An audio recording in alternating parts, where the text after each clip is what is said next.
Welcome to the Fear and Greed Business News Afternoon Report for Wednesday, the 4th of September 2024. I'm Michael Thompson. Every afternoon, we've got the 5 stories that happened today that you need to know about, so let's get going. Story number 1, the S&P ASX 200 closed down 1.9% today to 7,951 points in one of the worst days of trading in weeks, following a major sell-off on Wall Street overnight amid soft US economic data. It also followed domestic data here at home, showing that the economy only grew 0.2% in the June quarter. In terms of sectors, well, everything was in the red. Utilities and industrials were down the least. Gold, resources and energy sustained some of the biggest drops amid global fears about commodity supply. One of the worst performers was Fortescue Metals, which was trading ex-dividend and ended the day down 8.5%. De Grey Mining, Paladin, Liontown and Gold Road Resources all had sharp losses.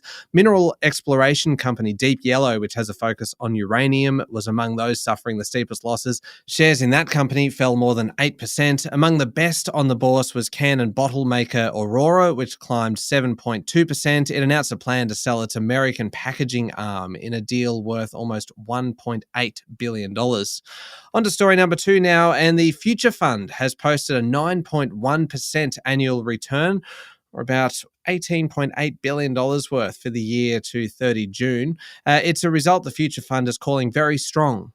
Given the rocky domestic and global economies, the total value of the Future Fund is now $224.9 billion, a new record, and its 10-year returns have well exceeded its mandate, which is to achieve a return of CPI plus at least 4 to 5% on top.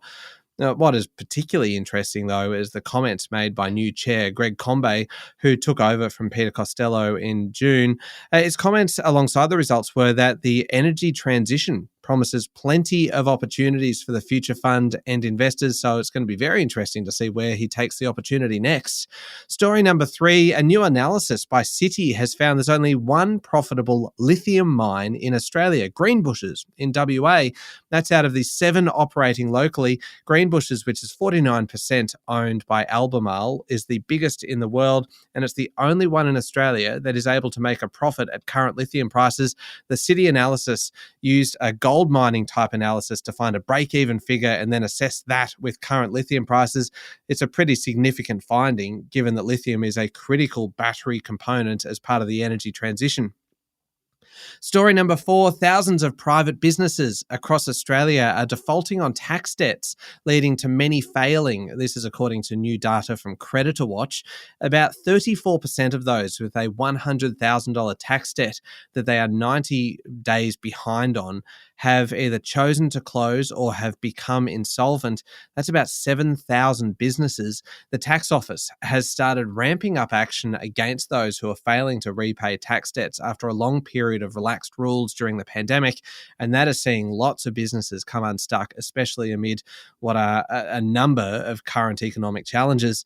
And finally, story number 5, China has announced that it will launch an anti-dumping investigation into Canada's canola exports.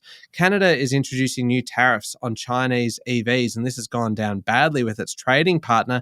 China has now announced an anti-dumping probe into Canadian canola and is looking at Canadian chemical products too. China's Commerce Ministry said it, quote, opposes the discriminatory unilateral restrictive measures taken against its products. This is a very big deal for Canada's canola industry, as China is the biggest global importer of the oil.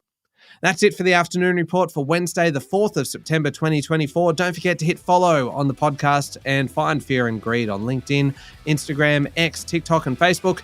Join us tomorrow morning for the Thursday edition of the Fast 5 Business News by Fear and Greed, the top 5 business stories you need to know in just 5 minutes. I'm Michael Thompson. Enjoy your evening.